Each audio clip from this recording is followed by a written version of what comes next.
Good evening to you and welcome to this program of Globespan.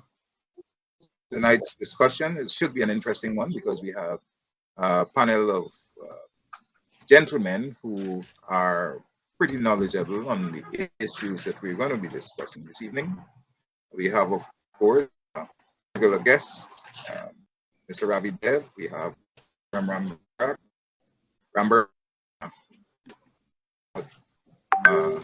David Hine, and Professor Terence Blackman. And so we'll be talking about wealth in distribution in Guyana, whether that's skewed or not.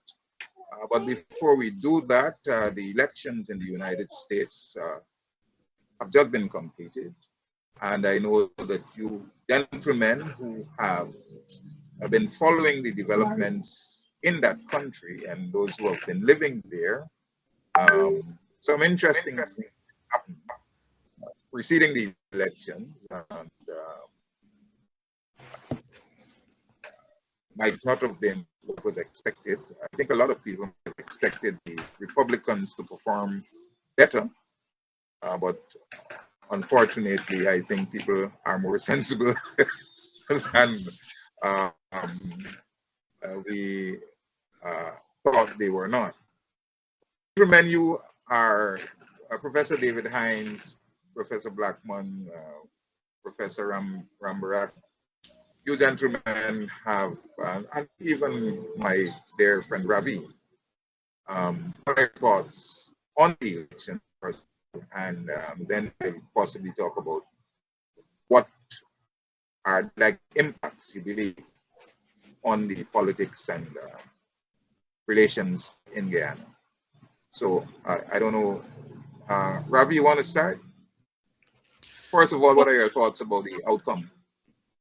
I'll take a stab. Yeah, I don't think it should be a surprise of the level of interest, apart from the furor over Letitia James's comments in the last few weeks. We have had a relationship with the United States going back to the 1960s. And if we didn't learn from that time, that as the saying goes, when they sneeze, we get a cold down here, then, something ought to be done to us. So yes, I think the United States elections are very important in terms of Guyana. And one of the things I like to caution everybody whenever I talk about is that in looking at America and looking at ourselves in our relations with each other, what governs American interests is they always say that there are no permanent enemies or permanent friends, just permanent interests. So as we look at the American election, our interest should be as to what are those who are elected, how do they see their interest vis-a-vis Guyana? I think that's the main thing. So we have the Republicans coming out, it appears, with a slimmer majority than they thought they would have in the House, because typically during midterms, the votes swing about 20 to 27 seats. So I think what is projected now, NBC projected that they'll end up with around 222 to the Democrat, about 213. So it's a much narrower margin, but yet they'll be controlling the House. And therefore, whatever Biden's agenda may be as it unfolds, it'll be more difficult for him to execute that because the Republicans will have a say. And as far as we are concerned, the deep partisanship that has characterized American politics for the last decade or more, it also plays out in their foreign relations. And therefore, I do think it will affect us. Take, for example, the outcome that's predicted. Are we okay there? Okay, yes. In terms of our localized politics playing out in New York City, I don't think anybody expected Letitia James to lose her seat. Yet her victory was much narrower than what the polls had originally shown. But I think even more interesting is that now that the Democrats have lost their majority in the Senate, Pelosi will not be the speaker any longer, and therefore Hakeem Jeffries' possible elevation to that position, because it was thought that Pelosi would step down, is now a non-starter because the position will not be theirs to begin with. So that'll be my initial comment on what I see in the elections.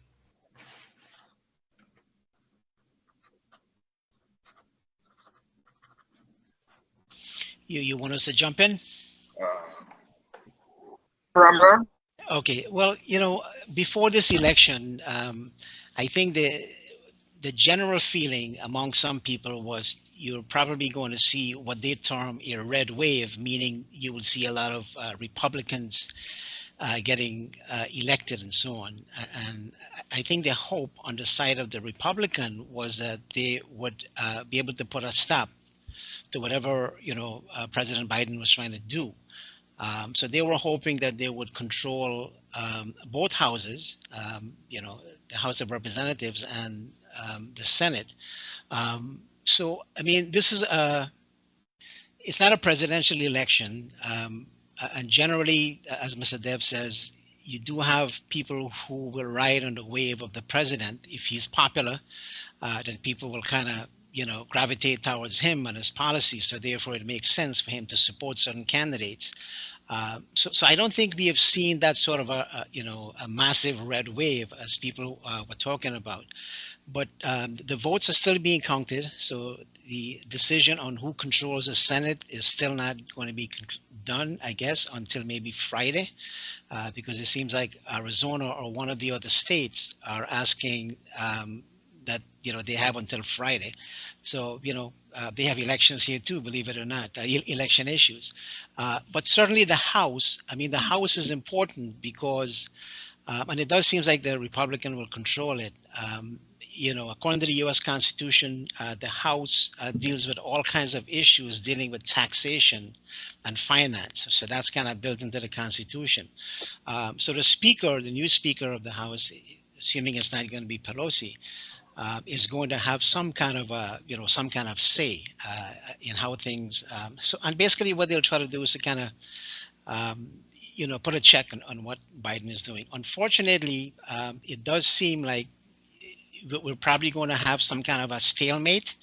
We don't have a parliamentary system here, so the president, I'm sure you folks will agree, will be there for the next 2 years, right? There's no such thing as a vote of no confidence. So you're stuck. And so if it's a stalemate, and it seems like, you have the radical and the conservative elements who are going to go head to head, unfortunately, we may end up having that kind of situation. So not much will probably get done. But there are some things, that we see. One of the things we see, for instance, is the governor of Florida, who actually, I think he won by 20 digits. So, and he's been touted as a person, who could possibly be a leader for the Republicans. So that may put a spoke in terms of those who support Trump. Now, New York, where I live, is a blue state, meaning it's a largely Democratic state. Again, it was a close race.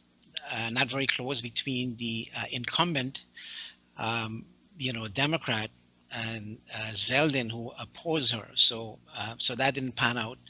But there are some gains that the Republicans have made. Now, in terms of the broader foreign policy, I don't see much changing here. Biden is still there. I think the U.S. will still be concerned overall in terms of its policy to kind of, as they have done with Guyana, is to make sure that the democratic climate still exists.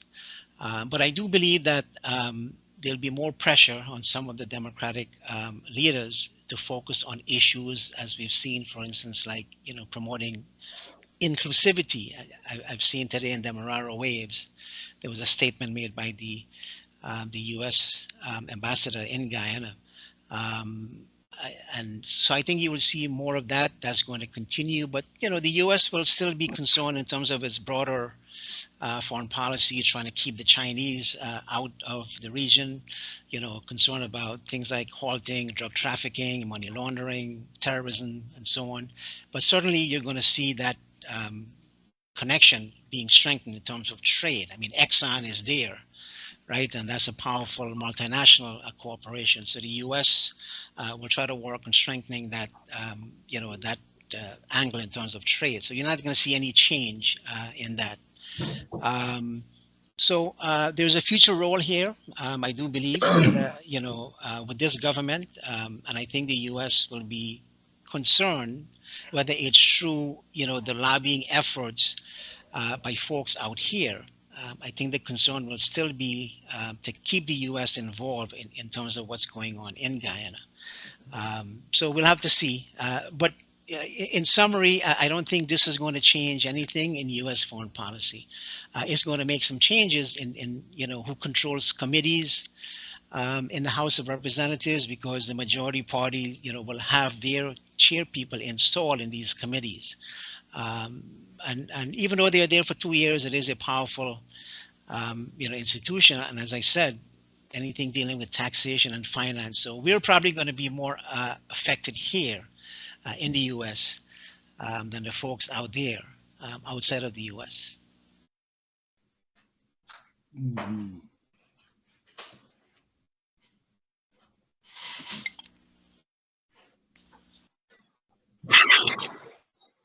Blackman, what are your thoughts? So perhaps I should begin at where Betaram sort of ended. I did note the words of the U.S. ambassador urging Guyana to be more inclusive and at a faster pace, in the sense, go beyond some of the cash grants by focusing on sort of long-term growth for all nationals. And I think this is, in a sense, consistent with the kind of inclusive message that, in a way, sort of won the day here in the United States. I think as a colleague noted, there was a clear expectation of a red wave. People were already sort of fitting themselves out for victory, and I think that there was a real strong sense that on the part of many people across the United States that some of these, in a sense, some of this had gone too far, and Democrats showed up, as was just noted, and perhaps not fully appreciated. The turnout in this election was far more significant than the turnout that is usually the turnout that one expects for midterm elections, and I think that this bespeaks a certain kind of vigilance on the part of the population as it relates to these questions of securing the democracy and ensuring that that the democracy is an inclusive one. And as you mentioned Florida's Governor DeSantis, I think one should also mention the winning the victory by Wes Moore in Maryland, one of the first African American governors of the state of Maryland. I have a friend who contested for the governorship in Arkansas. He lost, but he ran an excellent race. He won. It came very close in the state. Lost the race to Sarah Huckabee. So I think what this speaks to is that the kind of runaway sense of not caring and really pushing the democracy, I think has sort of come up against the forces in the culture that have been quiet, but who want a kind of more prudent, radical, consensual center in the democracy, and I think this is good. I certainly think that it's I would say for Guyana what this means. I think it augurs well for Guyana in the sense that that there are forces which will help to temper the excesses of Guyana. As we can see, the ambassador is already clamoring and asking in a very serious way about inclusivity and about ensuring that the benefits of the oil economy sort of redounds to all Guyanese. So I think these elections are a good reflection of where we are here in the United States, and they augur well for Guyana in some very real way, in terms of balancing the forces that are at play in Guyana and hopefully creating some space for a middle ground to emerge that begins to look at the platform that is necessary to move the country forward. I'll leave my comments there.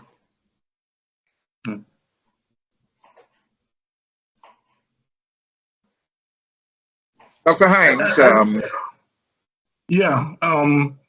I think there are a couple of narratives one can take away from these elections. The first one is, 6 decades of theorization about midterm elections have been defied by these elections. I mean, the old theory that the president party would lose big at the midterm. These elections have proven that theory to be wrong, and it's the first time in 60 years since John F. Kennedy won big for the Democrats, or the Democrats won in 1962 in John F. Kennedy's midterm. This is the first time that the president's party has not really lost. So I think a lot of questions will now be raised about this settled theory about midterm elections. The second narrative I would say is, despite people are saying that American democracy was saved, I would say American democracy is still in question. Half of the electorate voted to give the Republicans control of one house and perhaps 2 houses. They have, after what happened on January 6th and Trump's behavior, for half of the electorate to still vote to put those people, and you have about 155 deniers who were re-elected to Congress. So I think the story of the saving of American democracy is premature. There's still a critical mass of Americans who are prepared to vote for the Republican brand.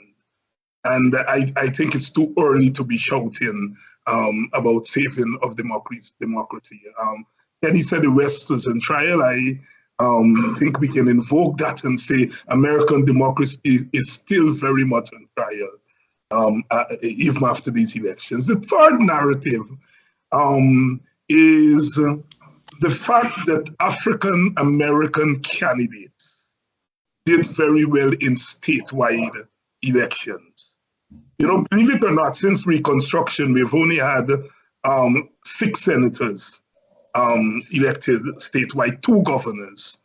And when you look at Cherry Beasley in North Carolina, you look at Letitia James in New York, and you look at the fellow in Arkansas and Maryland, that Dr. Blackman thing, and you look at some other races, you are seeing better returns for African Americans in statewide races. I rather suspect that a lot of that has to do with the activism and the reliable voting bloc, that's African American women, which is the most reliable voting bloc among Democrats. Interestingly, African Americans' registration rate is about 66%. But once they register, they then vote in larger numbers than all the other ethnic groups. So the turnout among African Americans tend to be over and around 60%. And that is remarkable. While you may have a larger registration rate among whites, they don't consistently vote in large numbers as African Americans. The other narrative is the the Rainbow Coalition that Obama won with, that Hillary Clinton did not embrace, or they didn't embrace her, but that Biden embraced and people were skeptical of, seems to have gotten life again. So young voters, both white and black, heavy African American turnout. I've not had a chance to look at the Hispanic numbers and Native American numbers and the Jewish numbers, because that was the Obama's coalition that won in 2 elections and that Biden to some extent took advantage of. But the turnout of young voters, both white and black, on issues such as abortion and democracy and so forth, points to a kind of ideological input in these elections. But it's not normally there. Americans don't vote on ideology. They vote strictly on things like race and so on. Race is the only thing that white voters tend to agree on electorally. So it's more an eclectic kind of approach to elections. But this time, on the question of Roe versus Wade, abortion and so on, you tend to see the young people injecting some ideology in the process. So I think it's a significant election. Whether it will lead to a realignment in American politics, nobody can say no, but you have a lot of food there to work with. As it relates to Guyana, I think nobody should be surprised that African American elected officials in America are now commenting negatively on the government of Guyana. Once the conversation was about elections, they weren't so much interested. Once this conversation moves to things like inequality, structural racism, extrajudicial killings, African Americans understand that kind of language, and they are going to link faith theory of black politics will kick in.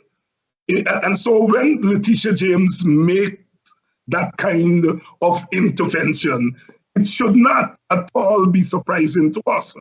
And in many regards, the larger American establishment is going to take their cue from the African American officials.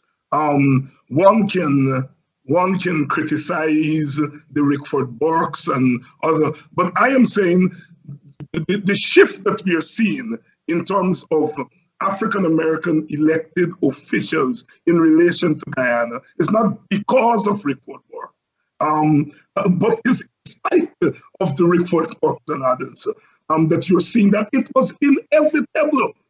I remember during the 5 months arguing with Freddie Kissoon on that issue, and he said African Americans, politicians would never. And I told him, watch, right? Because there's always been a foreign policy aspect to black politics.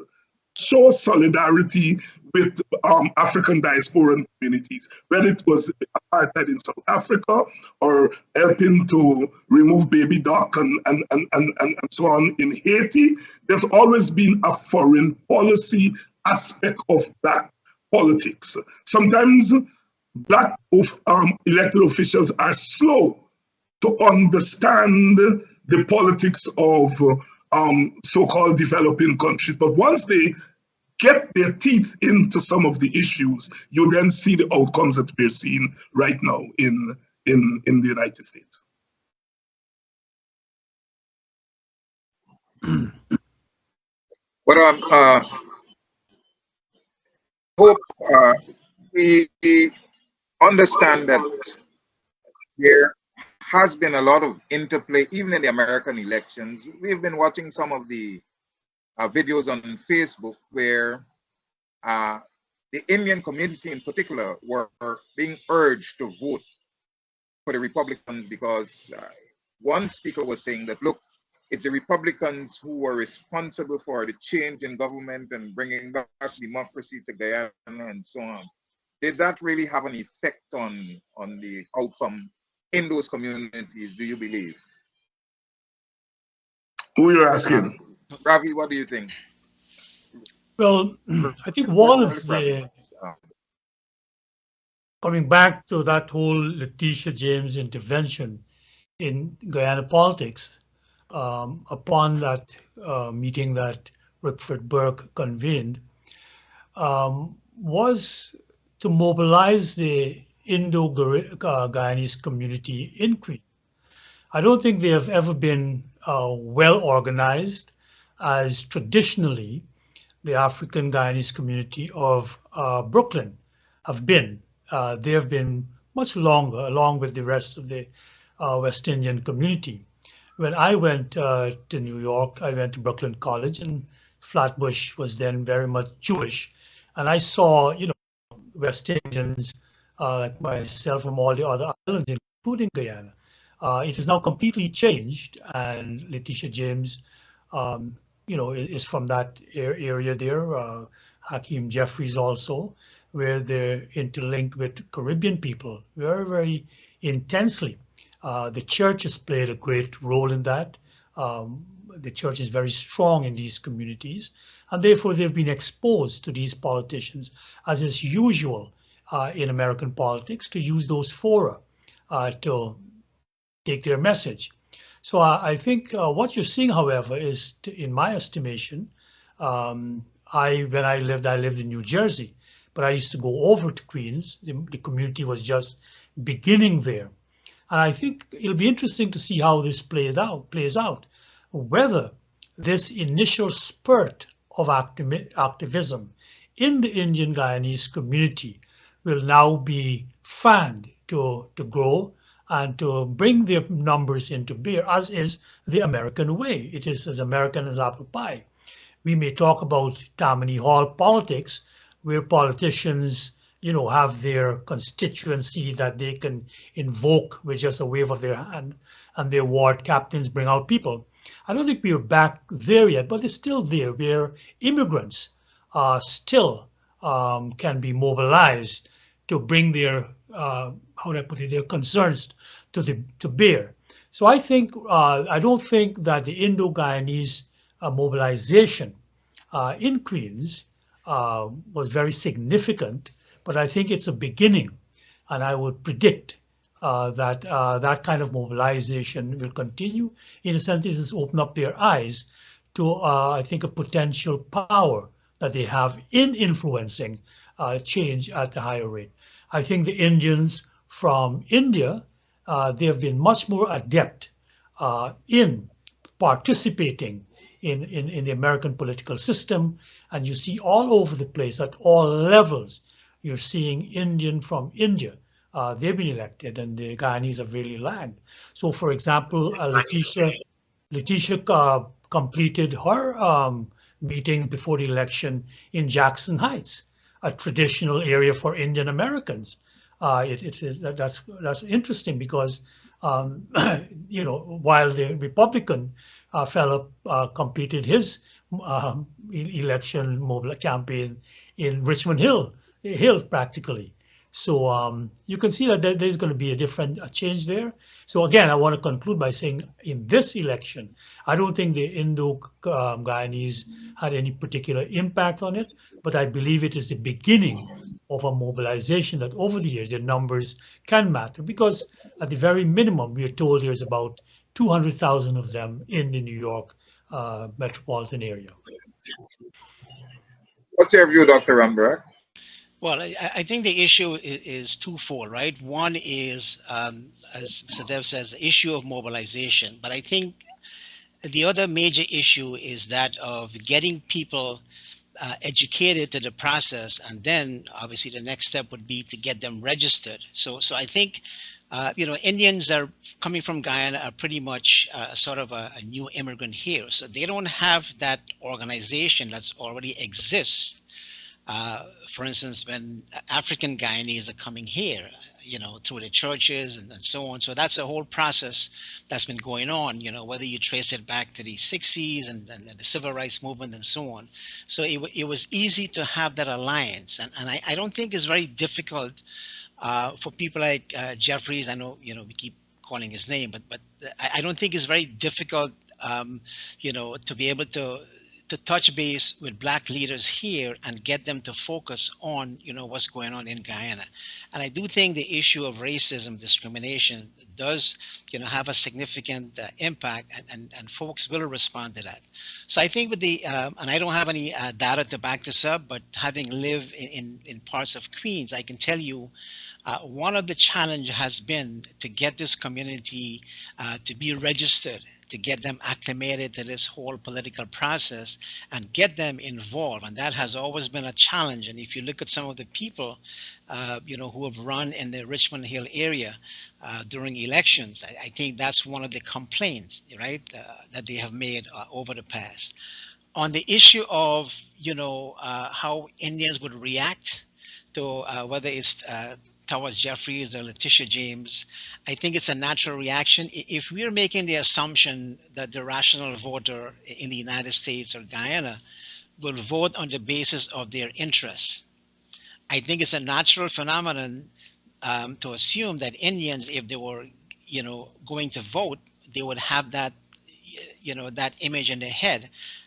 So therefore, they may be Republicans because in their mind it was a Republican administration, that pulled them out of that morass after 5 months. So I think that again, I know people would say, well, they're Republican, but I think that's something we have to accept, because if we're saying that people vote on the basis of their interests, and as countries do act on the basis of their interests, then I think that's a reality we have to accept.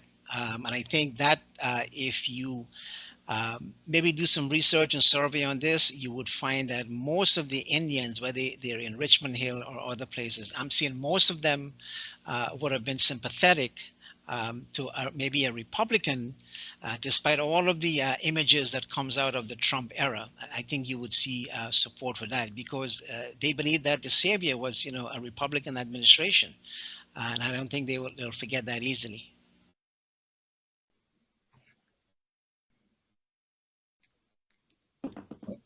Uh, Dr. Blackman, from what Ravi and Dr. Betram would have said, and the response at the meeting that was organized by Burke and the coming out of the mayor and so on, do you see a kind of similar, can we say it's a reflection of Guyana happening in the United States in terms of polarization? Yes, but let me, since I have this opportunity to say, I think what this reveals is a kind of way in which our politics is fractured. So first, let me say, in my role as a professor at Medgar Evers College, I've had on a number of occasions the opportunity to interact with the Attorney General and with Congressman Jeffries. These are individuals of the highest caliber. It is unfortunate that our sort of small politics of Guyana can cause us to speak in a way that in some communities one might perceive as extremely demeaning to people who have really worked tirelessly on behalf of the community. So, for example, Letitia James has been a leader in the development of Medgar Evers College, the Medgar Evers College Prep High School that sits there. She's been one of its strongest backers.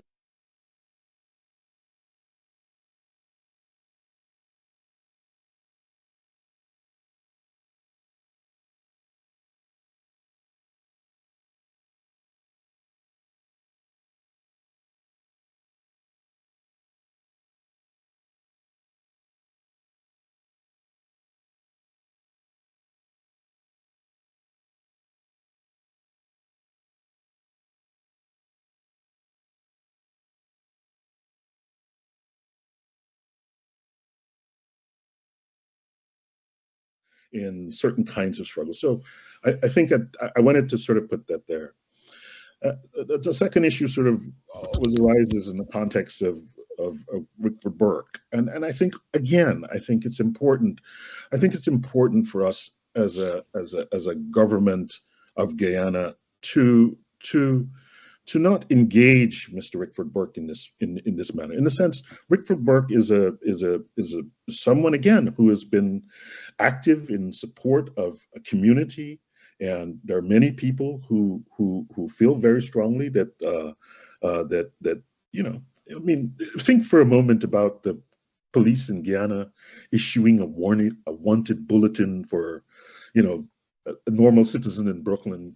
You know, it's not the kind of thing that really ought to be happening. And I think, I mean, I welcome this opportunity for folks here to say, you know, we should not condone the use of the government in that way.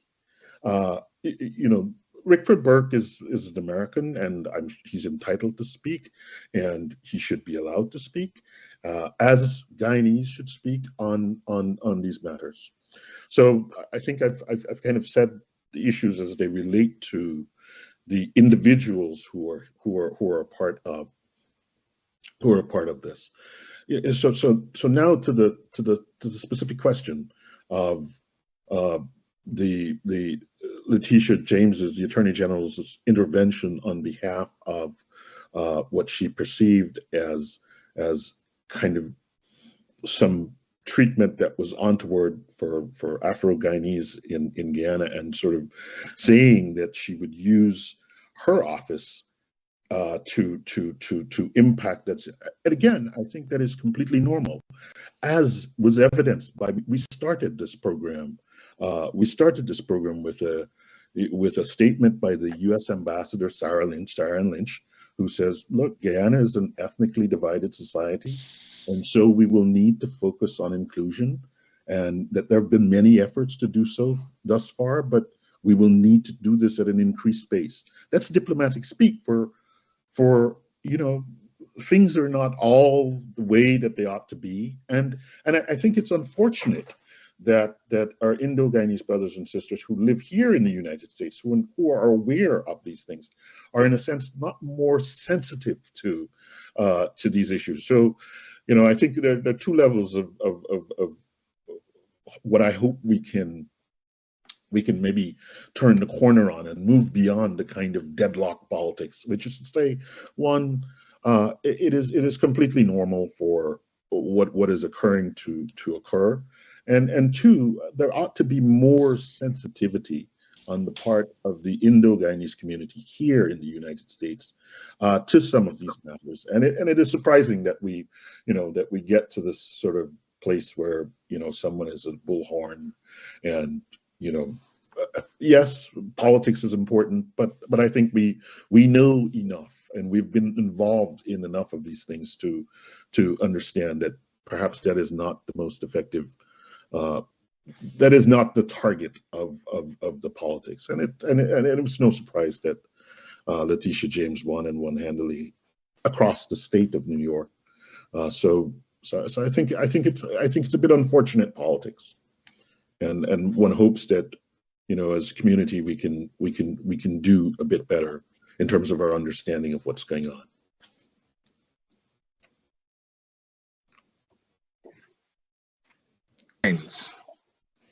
What are your thoughts? Yeah, I share a lot of the sentiments expressed by Dr. Blackman. My first response was that those fellows in Queens who were urging Indian Guyanese to vote for the Republicans were unprincipled.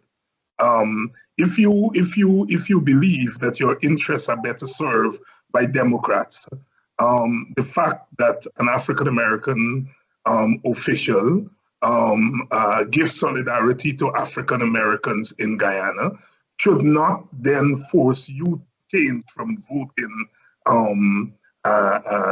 Democrats to Republicans. That was my first response, and of course that was I would say a partisan response. But looking at the thing in its broader context, I would say what we've seen in Brooklyn there around Letitia James and so on was inevitable.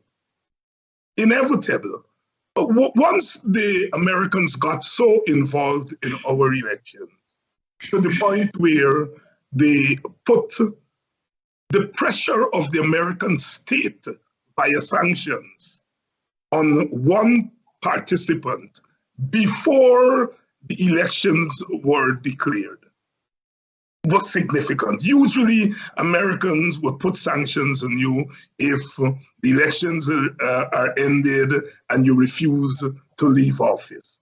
Or as in the case of Venezuela, where they feel that you're against U.S. interests and they put in sanctions on you. Very seldom do they sanction one participant when an election is not being called, and that was significant. Now, once you do that, you open up the kind of engagement that we are seeing now, where our political response in America would be driven by what happens in Guyana. And we could be heading to a situation where Indian Guyanese would take a certain position, support of Democrats or Republicans, and Africans support of Democrats. Now, of course, that would be unfortunate, but it's inevitable.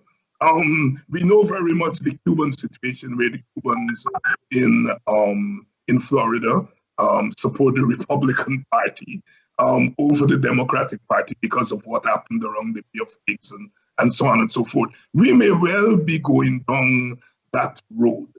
And like I said, we can say that it's unfortunate, but it's inevitable given the nature of our politics and given the way in which the Americans intervened in the 2020 election. It was too much over the top. And you are bound to have blowback, you're bound to have reactions, you're bound to have perceptions of who is my friend and who is not my friend. It wouldn't occur to me. Gregory Meeks, in a sense, came down on the side of the PPP during the election. It would never occur to me to say to African Guyanese in Brooklyn or in his constituency, don't vote for him. It just wouldn't occur to me to do that. All right, I disagree with him, but I would not say to African Guyanese, don't vote for him. In the same thing, I disagree with Mia Mottley and Ralph Gonzalez and Golden and the other fellow there from Barbados, the former prime minister. I disagreed with their position on Guyana, but it would never occur to me to say to Guyanese in Barbados or St. Vincent, don't vote for them. It just wouldn't occur to me. So I think we are looking here at political culture. We are looking here at a shift in political culture, and that going forward as Guyanese, our political culture, which we have developed a semblance, not full-blown, but there were a minimum of values that we held. That once we're in America, we are all Black. Our fate is linked. We'll join the African Americans. We'll vote Democratic, and so on and so forth. That is now being changed, and I am afraid that our political culture, both at home and abroad, is being affected by what happened during those 5 months. I was going to that. Dion, let me just come in here. I want to react to a couple of things that both Dr. Blackman and David said. The first one is about Mr. Burke. Mr. Burke committed certain acts which, in the view of the law enforcement agencies in Guyana, they felt was unlawful, illegal, and he has been charged. So that is something on the books that is there. As to whether he is guilty or not, that is something for the courts to decide. So we have to accept that there are at least probable cause for him to be charged. And I notice he of recent has made a counter charge and filed a case. I think UC Anderson filed a case for $500 million against Gail Teixeira. So these are legal matters which we can't deny in terms of the fact that they were made, as to whether they are going to be proven, he's going to be proven guilty or innocent. That's left for down the road. So coming back to Miss Letitia's outburst, I would say, or reaction in terms of taking this visceral position on behalf of Mr. Burke without looking into the details, some of the claims she made as to what he is facing were totally incorrect. So what I would like to say in going forward, I see another unfortunate development in terms of the overall so-called democratization in America, or where democracy stands. My position is that, unfortunately, America is leading in a wave of populism that is now sweeping the so-called developed democracies. So you have a far-right leader in Italy. You have one in up north in Finland or up there. So populism, in the sense of people picking on leaders, picking certain grievances and reacting against scapegoats, reacting against these elites that they'll blame for all their troubles. So in a sense, you split things very simplistically. And that is, to me, what I see the danger in American politics going down that road, where they are very simplistic analyses, if you may call them that, or solutions, like Trump blaming everything on immigrants or on China or what have you. And this, to me, is what Letitia James fell into a very simplistic populist response without looking into the nuances of what she was dealing with. And I expected better of her, because similarly, Mr. Jeffries, I went back there, I remember Mr. Jeffries' uncle, who brought that charge against City College, one of the, the pioneering efforts to fight racism in America academia. I have respect for these people because you have a history. And I don't think she did justice to that notion of being nuanced, of being understanding, of not accepting these simplistic labels. So to conclude what I want to speak to both David and Terence, I see that the danger, that what will play out here now, unless we move back from this populist position, and it's happening in Guyana too. So take, for example, denouncing Trump and his group as election deniers, as David did, for doing the exact identical thing in Guyana, which I wrote a column and a letter last week, talking that the PNC is going down that road, or the opposition is going down that road of this populism, denying what occurred at the last elections, denying all of that. We don't need that. I think we got to be much more nuanced if we are to work out of this morass that we find ourselves, both here and in United States. So if I may add also. So if okay, just quickly, and I don't want to repeat, what's been said. I think we have to respect, and I think what concerns me here is, when we talk about a political culture in Guyana, it is a fractured political culture. And my concern is we were kind of sort of making the argument that one side has the moral authority to speak and do what they have to do.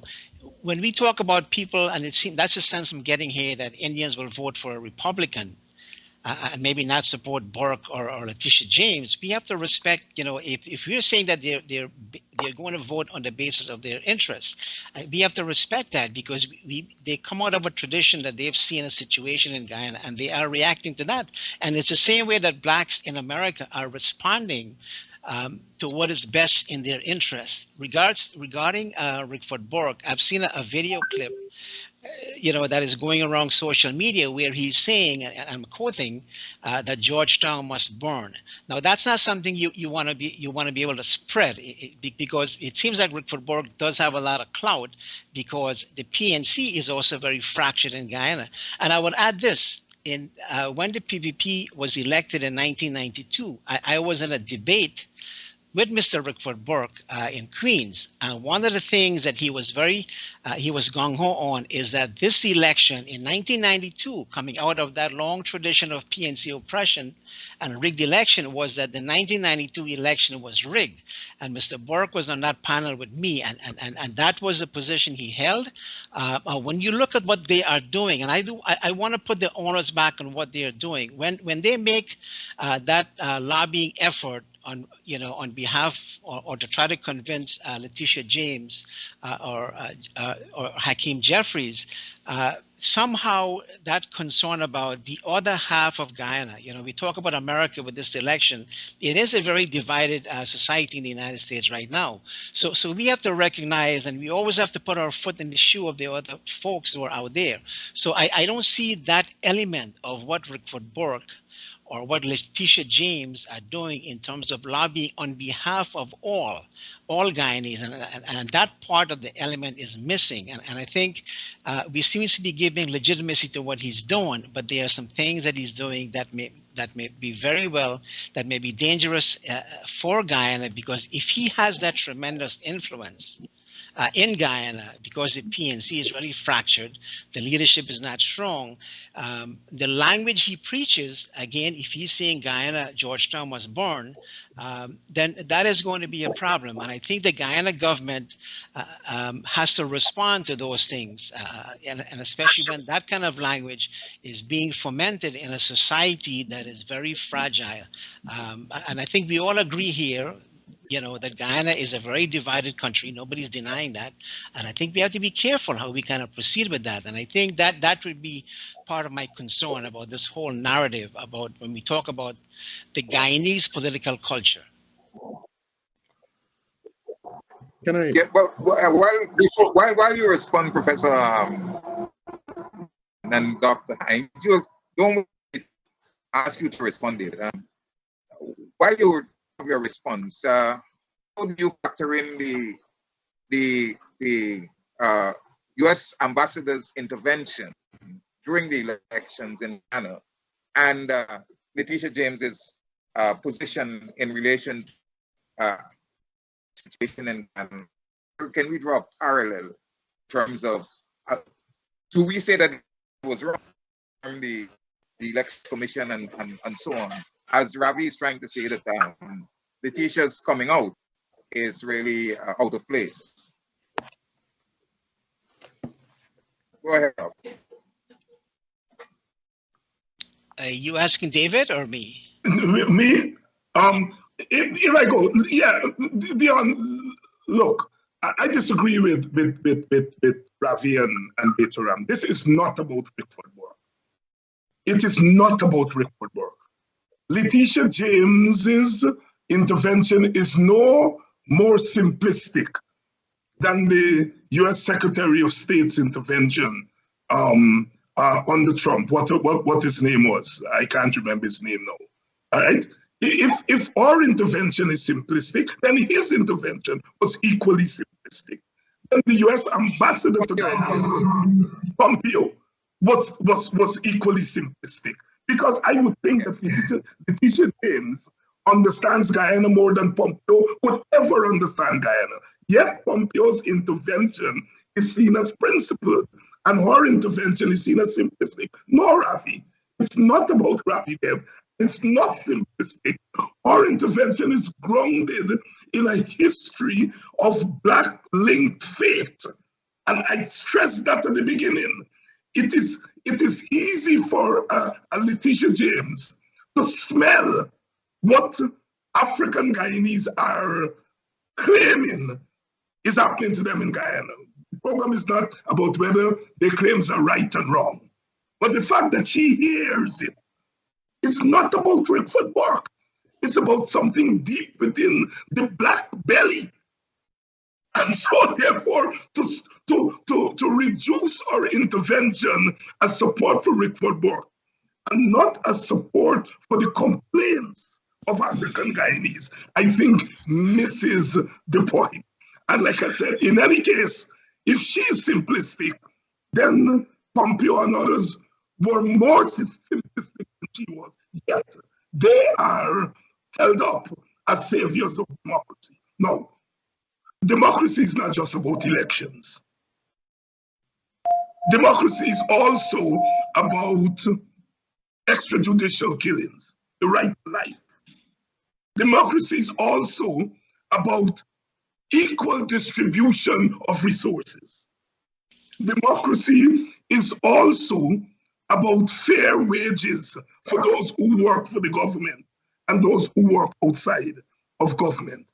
Democracy is also about equal access to resources in the society. I understand that Indian Guyanese hold up elections as their narrative of suffering, but African Guyanese also have narratives of suffering. Extrajudicial killing, like I said, the right to life, is very much a part of it.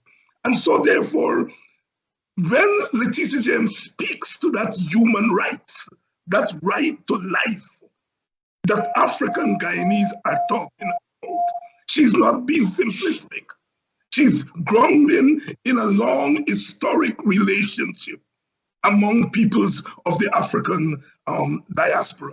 I hear a lot of my friends, for example, say that they thought highly of me, but now they don't think highly of me because I didn't validate one narrative at the last election.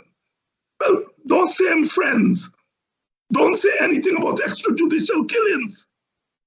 They don't say anything about the young woman who was arrested for telling her client not to speak. Look at the lawyers who were on the street. 90% and more African Guyanese, our Indian Guyanese brothers and sisters were not out there. And I am not condemning them. I'm saying that Indian Guyanese see election as genocide. And African Guyanese, on the other hand, see extrajudicial killings as genocide. And one is not superior to the other. And until we come to understand, and Ravi, you have written on this, until we come to understand that each group has its own suffering and no one is superior to the other, then we are playing with more trouble. And that's why I say, David, is that I expected Letitia. You see, when I agree totally with you, I'm the one who introduced the notion of linked fate in Guyana. Dyson's, linked fate back 20-something years ago when he even visited and we spoke to him. The point is, however, is that when Letitia invokes in that very visceral language of brother from another mother, evokes that whole race talk, it resonates in our divided society differently than in America. You get me? Where Yes. African Americans suffered, and the whole Jim Crow laws and all that. Guyana, I hope we will concede, is a country in which independence was given to an African government, led government, and ruled for 28 years and all that.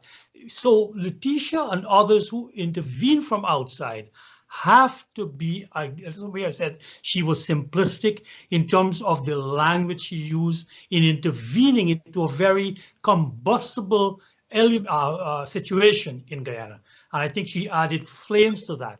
And I think we got to be careful there, because I don't think you can make a direct analogy of what happened in America versus what happened in Guyana.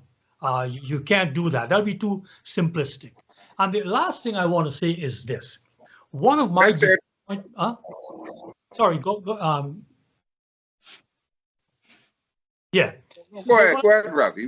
After you're done, this, Professor Blackman, I would like to hear your thoughts. In our whole discourse here, David, one of my disappointments on, and I thought the opposition would bring this up, is that to put whatever is going on in Guyana here within some kind of framework of activity, rather than, this is when I call it populist again.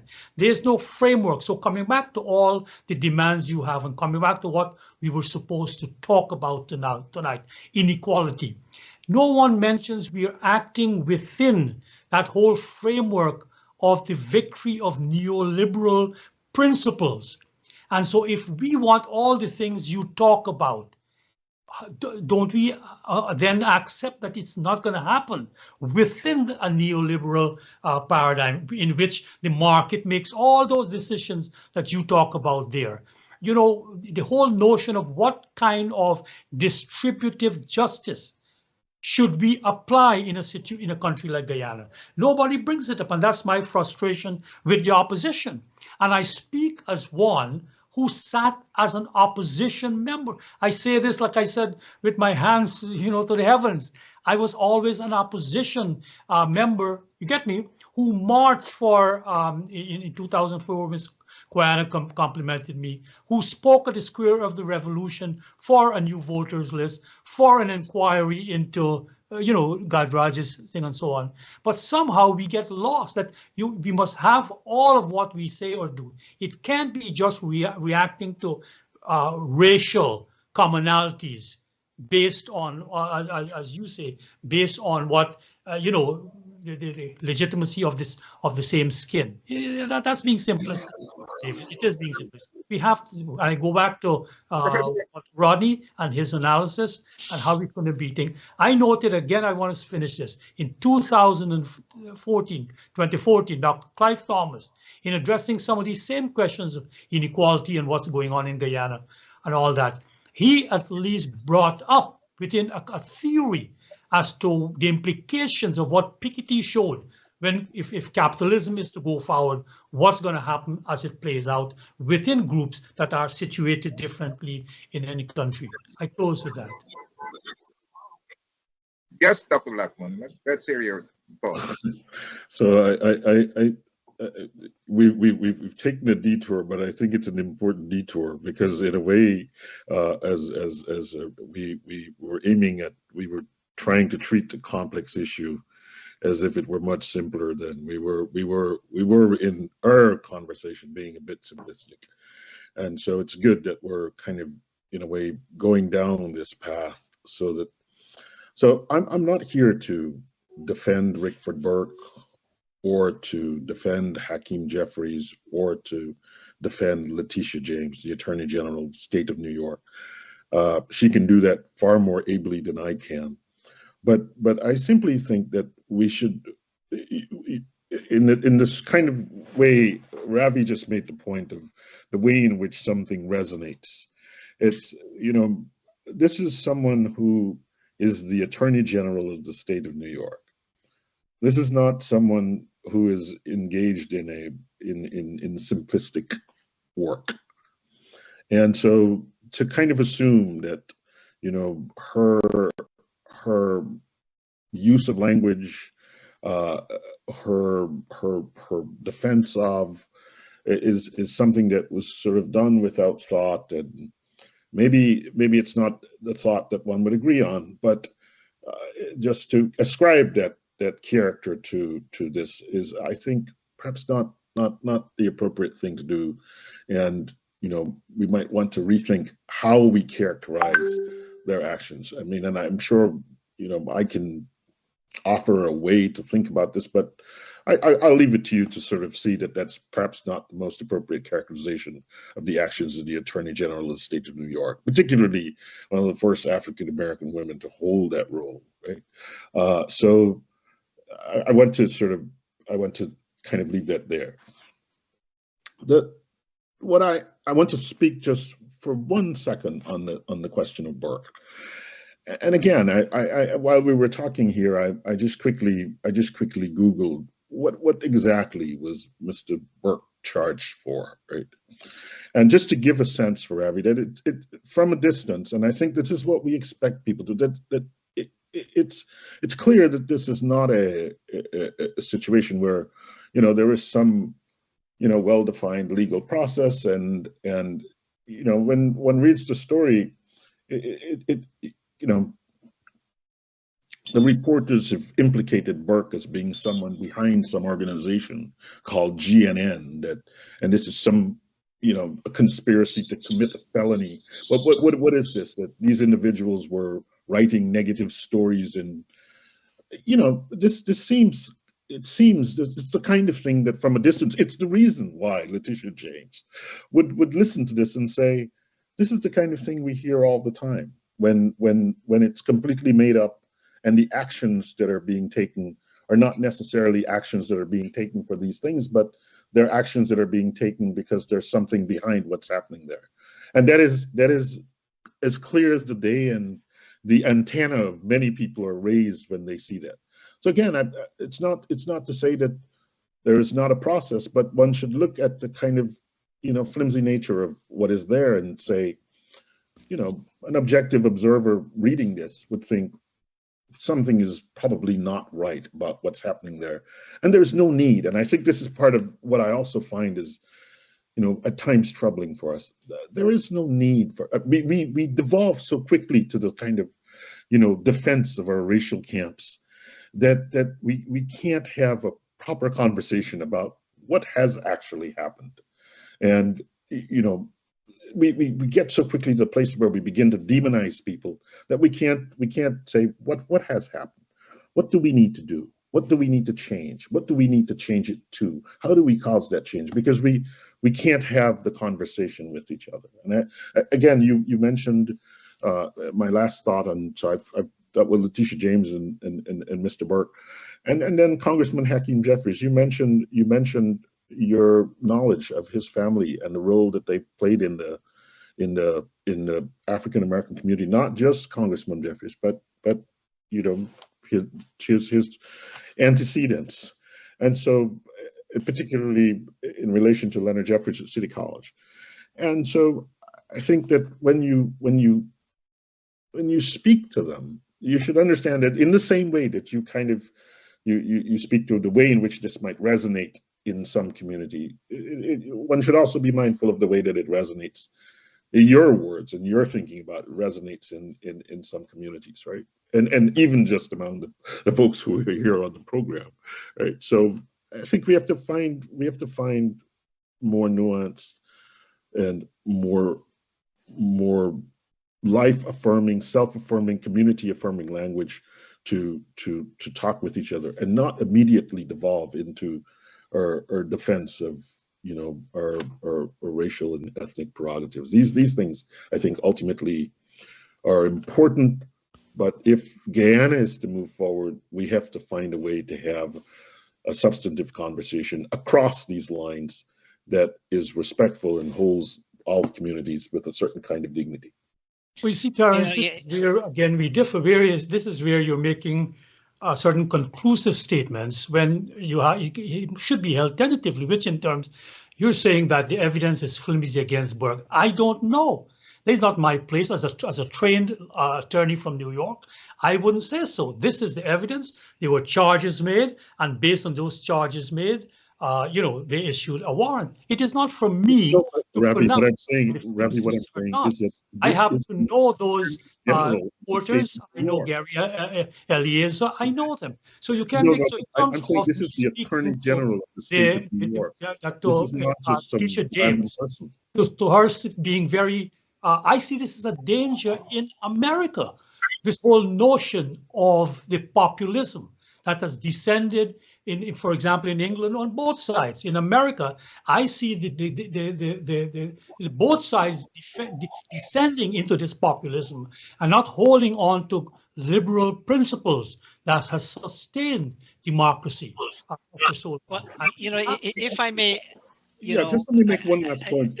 I think this is a reflection. This is a for quite a while. Yeah, I think this is a. And while you talk, Doc, I'm sorry. Go ahead. Finish up.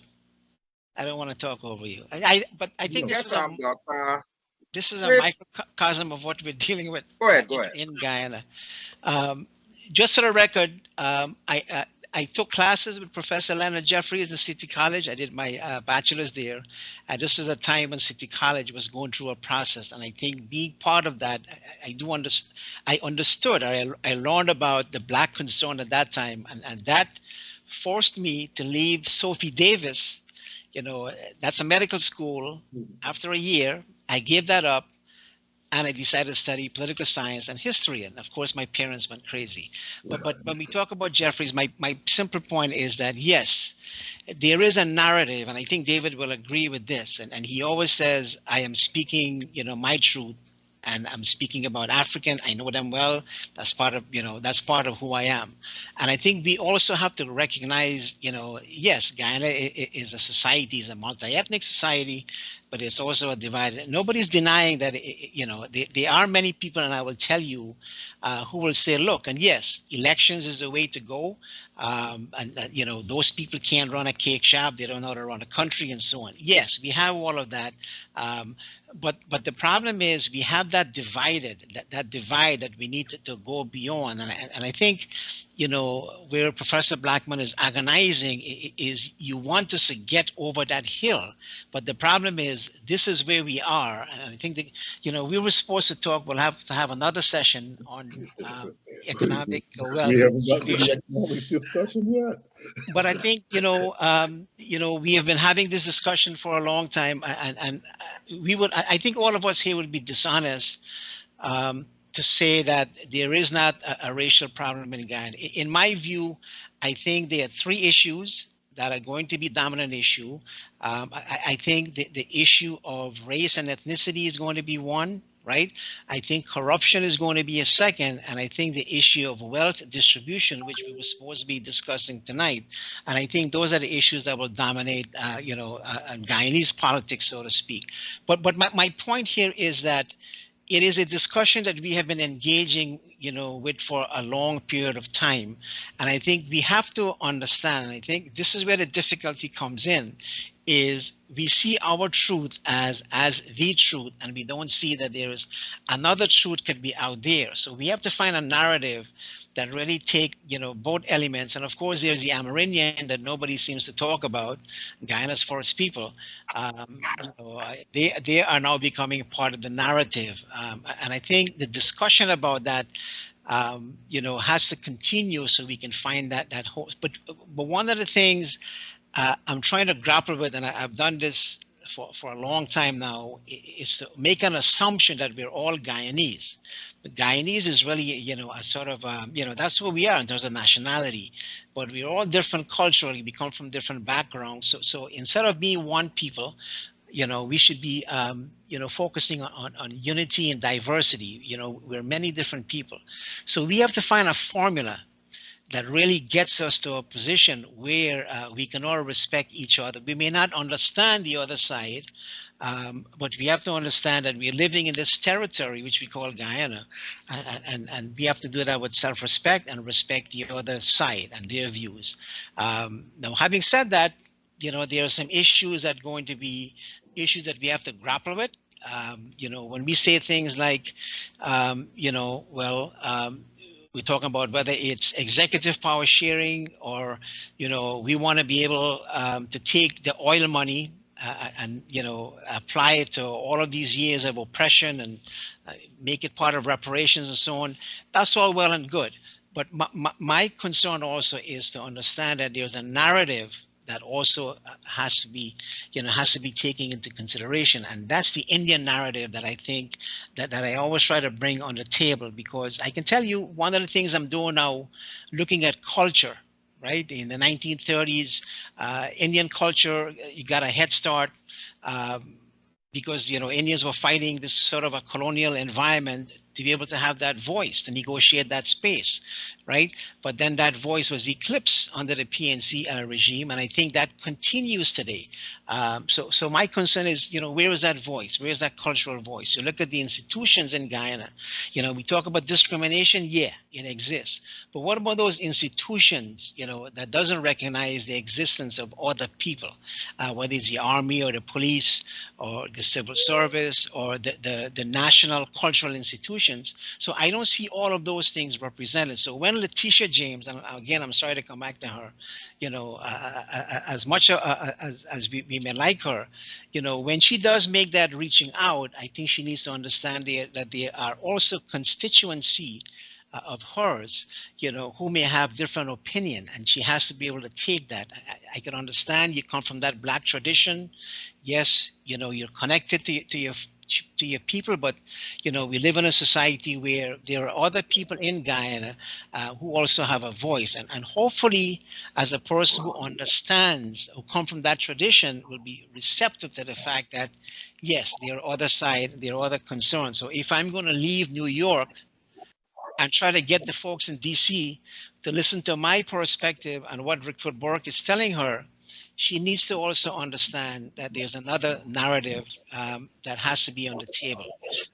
So my last point is that I know we're going to come back to this discussion on well distribution. I did a lot of research, but I think it's all going to go to waste. But I think it is an important topic, and like I said, that's going to be one of the three dominant topics we need to address in Guyana, and of course the mechanism as to how we're going to get there. Dion, if I may respond to my, David, yes, go ahead. Go ahead. Oh, if I may respond to when we talk about this narrative that Ravi and Dr. Ramrak. Oh, we couldn't hear Yes, you because your mic keep going on and off. You're breaking up, Dion. Oh, no, I'm talking about both you and Dr. Betaram's idea that okay, there's this other narrative. You were saying that the court hasn't proven the case of Rickford. I don't know, and so on. But if you follow the record of what has been happening in Guyana in terms of the use of authority of the state and the police and so on against a certain section of the society, isn't it logical to conclude that this is not a trivial trumped up charge and allegation? And Not then necessarily in the law. Is talking about the police force and all of that, and we're ignoring what is happening there. No, you see, Dion, has he really gone into looking at how many people? Look, currently the current Minister of Home Affairs, they're battling to get Indians in the fire service, in the police force, in the army. We can't force people to take up what they don't want. The idea that somebody's locking them out is totally absurd, right? Nobody's locking them out of these positions, and you should know that. David, I don't know what you think about this. Yeah, well, you address something for me. Let me respond to that. You see, what you're saying is that you must look at the general and then apply it all the time to the specific. In law, it doesn't work like that. You get me? You got to take in law, you take each specific case and you judge it on its own merit. Not because a lady was, a working girl at nights in front of St. George's Cathedral, if she accuses a fellow of rape, the judge is not going to assume that, she's just pulling a thing there. No, you have to judge each case on its merit, and that's what I was saying there. That's right. Before pronouncing them innocent, you got to go through the lines, and at this juncture, it's still open. It's still an open question. We may have our assumptions, or all of us do. You get me? We may have assumptions. I feel the fellow in Skewed, Boston was his name. I think he was assassinated. That's my feeling about it. And I will speak that. But that's my feeling. But definitively, until somebody is brought to trial and tried and convicted, you can't say they're guilty. But by the same token, there are accusations that there was an attempt to rig the elections. Until the election petition is heard and so on, it shouldn't come to a conclusion. But, one side has come to a conclusion. So I'm following your logic, Ravi. But I wanted to address the point you made about neoliberalism. And Dr. Betaram also talked about the recognition of the narratives of the different groups. So I assume he's talking about the multiracial thing. Now, Ravi and Betaram, you know that Black Marxists have always come to Marxism from our own experiences. That is different from European Marxists and maybe Indian Marxists or so on, right? C.L.R. James, the very Walter Rodney that is idealized by African Guyanese, right? And influencing guy. Right? And to grapple with the question of race and class. Ravi, you introduced me to an interview that Rodney gave in Canada, where he said one has to deal with the question of one's own identity, racial identity first. One has to come to grips with the question of racism and anti-racism so that tomorrow one can join with other groups. And so therefore, this thing, I hear people say all the time, Rodney was a Marxist, and I laugh all the time because he was a Marxist, but like most Black intellectuals, he was more than just a Marxist. He was a Marxist, he was a nationalist, he was a liberal, because Blacks And he was a Pan-African. And a Pan-Africanist. Blacks have always, all of us, we have had to integrate all these various strands, and the women will kill me if I don't say no. Feminism has to be part of this Black axis. So it's not about being a Marxist or being a nationalist. It's about all of that. And Ravi, my thing in relation to Guyana is that I would not allow myself at this time, when the central issue before us is about how we divide the resources that God has blessed us with in a racially inclusive way, as the Americans are telling us every day, even today.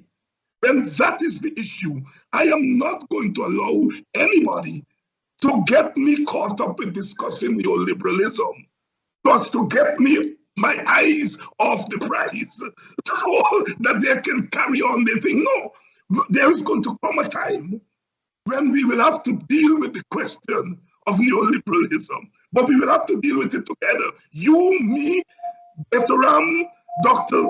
Blackman, Dion Abrams, and all others, we deal with it together. I am not going to allow myself to be distracted by that discourse. The real discourse, the clear and present discourse, as the Americans are telling us. I have to call the Americans now. That the real issue before us is about inclusivity when it comes to the distribution of resources. So yes, I recognize class, I recognize gender, but that is not; those are not the central issues at this point. And they also said to accept the election results, boy. Well, I have not declared the winner yet of the election, you know. Ravi, I have never declared the winner of the election. I don't know who won, because both sides have presented their evidence. And I was waiting on the court to make a determination, but apparently the court will not be allowed to make a determination. So we will never know. Yeah. Dr. Blackman. See, I'm not going to comment on elections.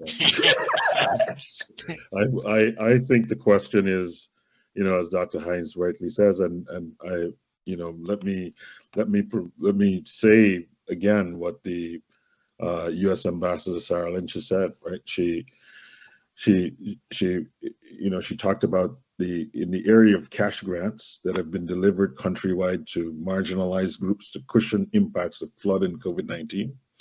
She said the Guyana government needed to do more. These short-term grants do not mean long-term sustainability.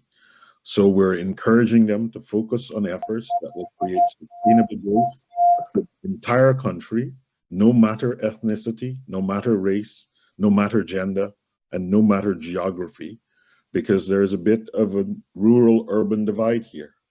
So I think that, you know, we're being given the marching orders.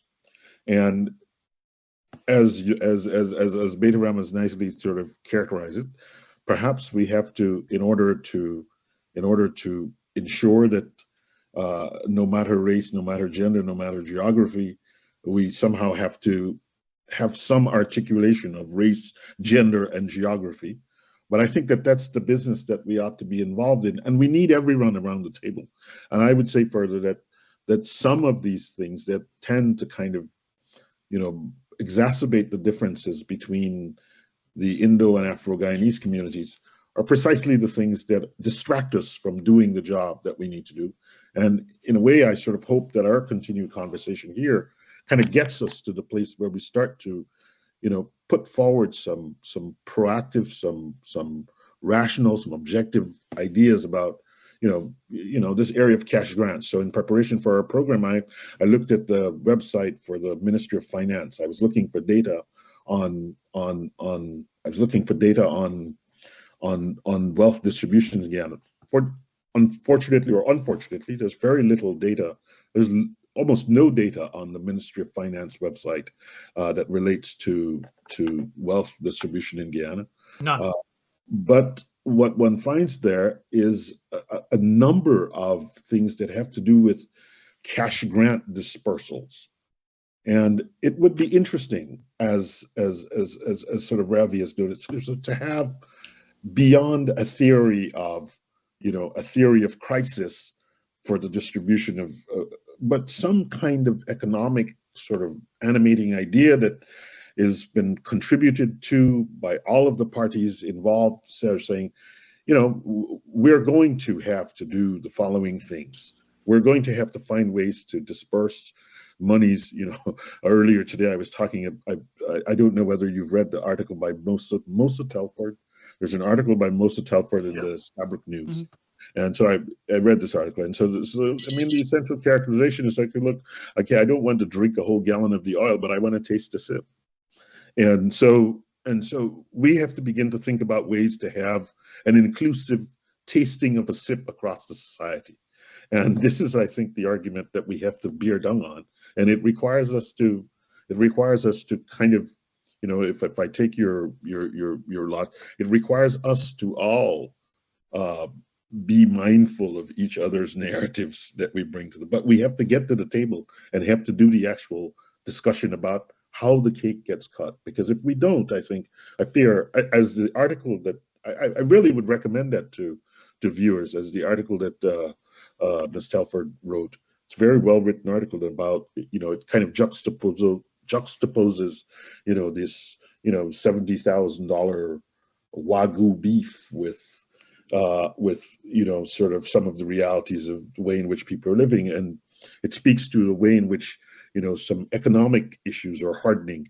And I think that's the issue for Guyana. And if Guyana doesn't, if we're not smart here, we're going to lose. And we have lots of examples of countries like Guyana losing this game. And so, that's where I'm coming from in this conversation. We have to talk about racial issues. We have to talk about issues of gender. We have to talk about the urban-rural decline. We have to talk about, what are ways in which we can diversify the army, but we also have to talk about ways in which we can diversify the banks and access to finance. And those are questions that will allow Guyanese to take advantage of the opportunity. And if we don't get there, then it will be to our detriment, and our children and grandchildren will judge us very harshly.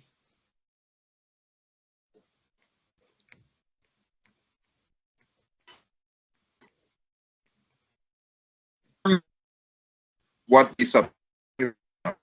Discussion. So you're breaking up. You're breaking up. We can hardly hear you.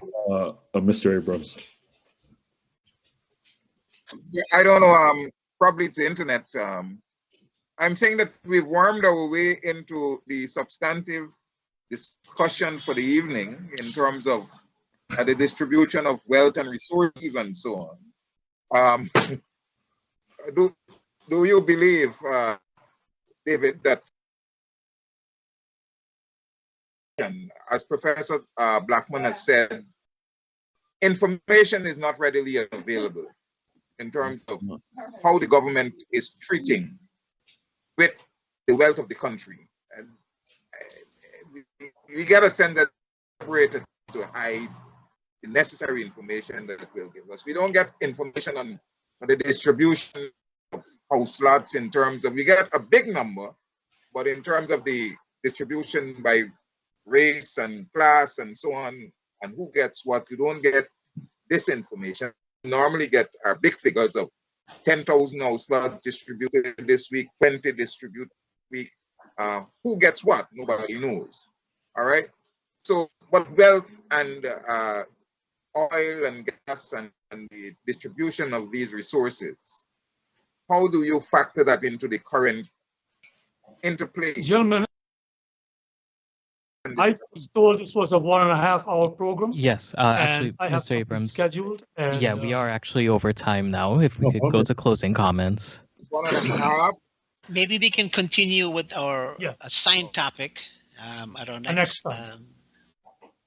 Yeah. Next week, yes. Yeah, it's too. We can't just polish it off. It's very Yeah. important and critical. Yeah, we're close. Closing comments, since I have to leave, is this: that unlike those in politics from both parties, I don't think we can neglect the ethnic question. This is what I've been saying for the last 32 years, having returned to Guyana, and it still is relevant. And this is the danger of ignoring the neoliberal paradigm, which ignores all these nuances and talks in gross terms about markets. David, and that's where I'm coming from. So in a sense, as an African Guyanese, I would think you need to weave that. And I'm in a sense, I thought I was doing you a favor to present the complaints within a paradigm that goes to the heart of the matter, as Walter did back in the day when Marxism ran rampant. In closing, this is what I would say, that we talked about that, both sides having their narratives and all that, and how do we reconcile them. Hegel, he looked at the play Antigone, and he came to a conclusion that, a tragedy is not really, the way we typically think of it. His view of a tragedy is a situation when it's not a matter of who is right and who is wrong. It's a situation where both sides have rights. And the problem is neither side would concede to the other that they have a right. And until we get to that point where both sides in Guyana concede, and I wrote this 20 years ago and I was castigated, from my community for saying so, that both sides have their rights, so to speak, in an absolute sense, which you cannot ignore. But to deal with it, you have to accept the right is grounded in how the individuals view themselves, which is ethnically in Guyana. And a lot of people want to skirt around that issue, and it ain't gonna work. So with that, I would like to say thank you, gentlemen, for a healthy discourse. And I don't mean any disrespect to anyone, including Letitia James or Jeffries or anyone else in my presentation. It's just that is my feeling as to where we stand right now. Thank you, gentlemen. Yeah. Thank you, Rav. Thank you, Ravi. I'll just make this brief. I know we went off topic tonight, and we're going to have this discussion again. But since we're off topic, I'd like to introduce one more, which I think it's something, it's unfortunate that we don't have a female voice on the show. But one of the things that we're seeing, and I had a friend from Canada call me because he was so troubled, and he's a therapist. And one of the things, we talk about race and so on, but there's an issue which is really troubling, which we've seen in the last few weeks. If you pick up the newspaper, you see where women were chopped, they were set on fire, they were beaten up by the husband. And I think that is something, we're concerned about a lot of different things, bigger issues maybe, but this is a serious issue that I think, is something, and I wanted to bring that out there. And I think for me, it's part of a therapy to kind of mention that it is an issue that you see every day, and it seems like nobody's speaking out, on behalf of these women. And that, again, that cuts across race. It's all over. So it's something that hopefully can be addressed at the national level by the people, who holds political power. So having said that, Dr. Blackman. Yeah, so I actually, I'll close by saying something. Uh, in a conversation sometime back with Dr. Vibert Cambridge, we talked about communication and the importance of communication as a way of constructing a sustainable future. And I think that at this moment, we really have to think deeply about how do we communicate with each other across these racial and ethnic and, as you just identified, gender lines in a way that allows us to share our knowledge, and in a way that allows us to envision the future and to kind of motivate the action that is necessary to make that future work. And I would say, and this was something that emerged in our conversation. I think we have to go back and look at the historical record, and we have to look for places and look for times and look for circumstances when we have seen a cohesive Guyanese action across race and class lines. It is this kind of thing that is necessary in order to move us forward. And we're not going to move. I mean, trust me, we're not going to get there if we're constantly, doing things that antagonize each other and force each other into camps that make it very, very difficult for people to act with goodwill across racial camps, across ethnic camps, across the gender divide, et cetera, et cetera, et cetera. So for me, I see clearly now this point is about communication and finding ways to communicate in a way that will nourish and transmit and share and envision a new future and motivate the action that is necessary. Yeah, I would like to take off from where Dr. Blackman left off. And as a veteran of one of those moments, that is the Rodney WPA moment of the 70s and the 80s, where we moved to some kind of racial cohesion, ethnic cohesion, albeit it was in different circumstances. And what that whole experience has taught me is that you cannot impose solutions on people from the top. That one has to, what Rodney used to call, engage in active struggle in order to arrive at that point of cohesion. In the 70s and 80s, there was some consensus that the government of the day was out of control.